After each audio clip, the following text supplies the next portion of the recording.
Ano?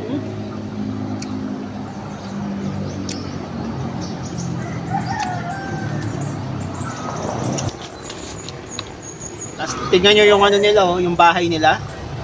Ito wala na to, sisirain na natin. So ang objective na lang natin dito is kainin yung inaipon nilang honey. Ayun oh, grabe oh. Tingnan nyo yung langgam oh. Oh. Kita nyo yan? Wala na talagang pag-asa to. Binahaya na talaga. Nandun yung queen nila oh. Nakita ko yung queen. So anyway, babalikan natin to. So ang ano na lang natin, ang goal na lang natin dito is kainin yung mga honey. So instead na yung mga pesting langgam yung kumain, ay ako na lang kakain. So yung naipon nila oh. Ito, ayan oh. Yan. Honey po yan. So wala na tayong magagawa dahil napeste na ito ng mga langgam. Okay? Pero titikman natin yung inharvest nila. Ito po, honey.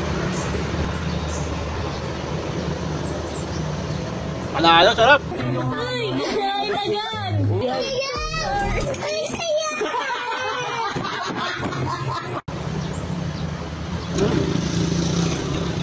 Dami tamis pala, no?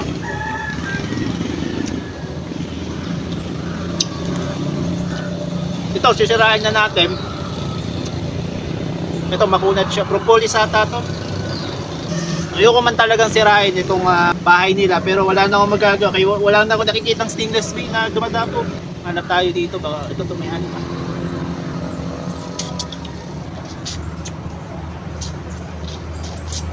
Sarap. Grabe, kung nandito lang kayo, papatikim ko sa inyo yung stainless steel na naipon nila. Ito, natural. Galing pa talaga mismo sa box nila. Okay, so alam kong natural to. Okay, so may mga ano pa dito, bubuyog. Ayan o, may mga honey pa. Ayun o, katulad nyo, mga langgam. So wala na to, patay na talaga to. So ang gagawin ko na lang, sisirain ko na lang itong mga naipon nila. Wala nang pag-asa to. Kung kakain kayo nito, yung ito, yung dinuluwa ko, parang nga siya bubble gum. Ayun, sayang. Grabe, ang sarap. Ano? Huwag ka to kumain sa pag may sarili kang farm, free taste ka lagi. Wala na, pinahayan.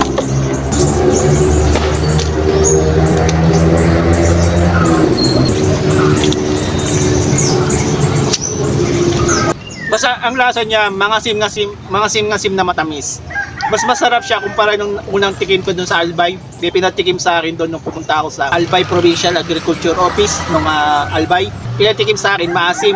Hindi ko talaga bet. Pero ito, tinikman ko, matamis siya na maasim-masim. Mas lamang yung tamis. Last ball, sana meron ta.